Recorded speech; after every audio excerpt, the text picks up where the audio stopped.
Isang mapagpalang araw po sa ating lahat. Ako po si Junella Bianca V. Aguilar at ito po ang aking Day 92 Devotion para sa ating 365 Daily Devotion na pinamagatang may division ba sa church ninyo? At ang topic natin yan ay Eastern Church. At ang concept na Eastern Church, now known as the Orthodox Church, separated from the Western Church, Roman Catholicism in AD 105 due to theological, political, and cultural differences.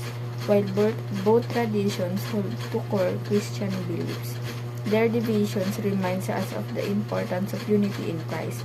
True unity is not found in institutional alignment but in a shared faith in the gospel and a life centered on Christ.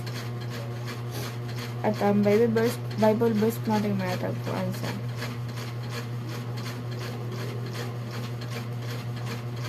John verse 17, chapter 20 to 23. My prayer is not for them alone. I pray also for those who will believe in me through their message, that all of them may be one, Father, just as you are in me and I am in you. May they also be in us, so that the world may believe that you have sent me. I have given them the glory that you gave me, that they may be one as we are one, I in them and you in me, so that they be brought to complete unity. Then the world will know that you sent me and have loved them even as you have loved me. Sa Tagalog naman po, gayon may hindi lamang sila ang idinadalangin ko, kundi sila rin naman ang mga sumasampalataya sa akin sa pamamagitan ng kanilang salita, upang silang lahat ay maging isa, gaya mo, Ama, na sa akin at ako sa iyo. Sana sila'y manatili sa atin upang ang sanlibutan ay sumampalataya na ako'y sinugo mo. At ang karuwalhatiang ibinigay mo sa akin ay ibinibigay ko sa kanila, upang sila'y maging isa na gaya naman natin na iisa.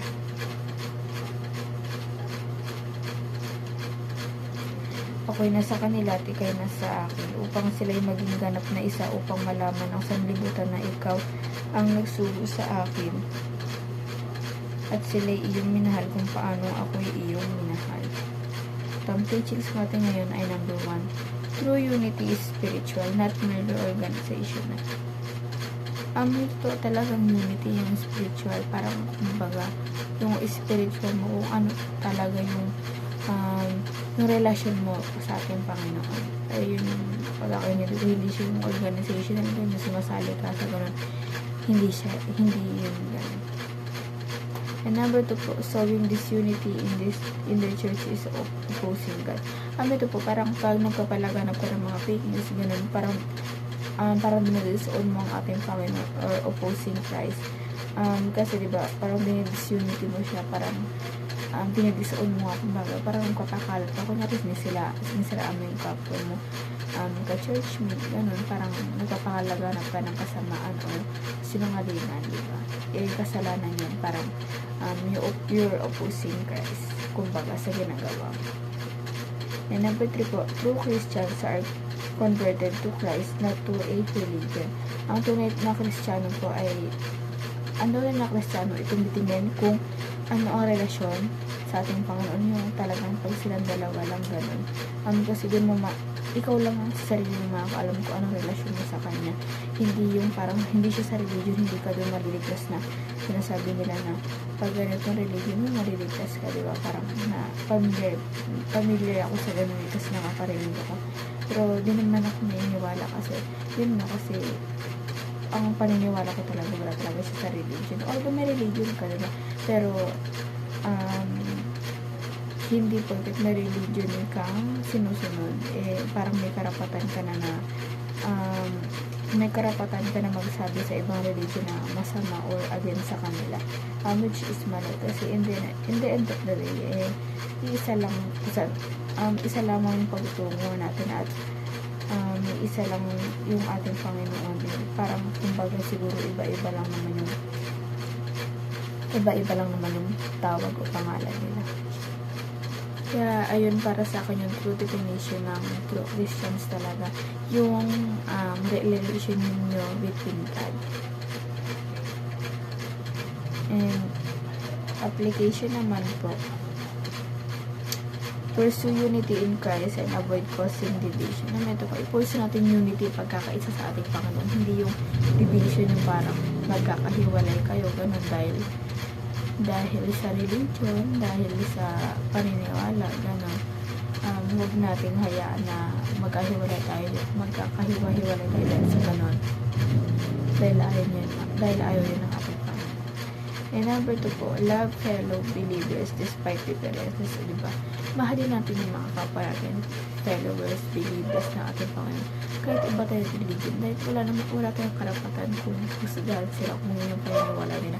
Kasi diba parang, alam ko, kasi diba hindi naman tayo yung nabili ng religion natin. I mean, kasi, alam ko panganak mo, syempre, parents yung mag-asikaso ng birth certificate mo, sila na maglalagay na, diba? As is na kasi yun eh.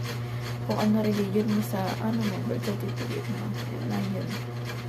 Kaya, kahit anong pagkakaiba natin, para sa akin walang pagkakaiba eh, kasi isa lang naman yung, ang ating Panginoon na, tawag dito, iisa lang naman yung ating patutunguhan pagdating ng panahon.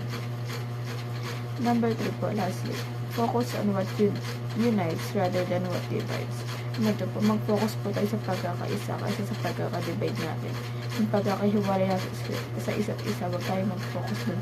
Kundi mag-focus po tayo sa pagkakaisa, pagsama-sama, diba? Sama-sama tayong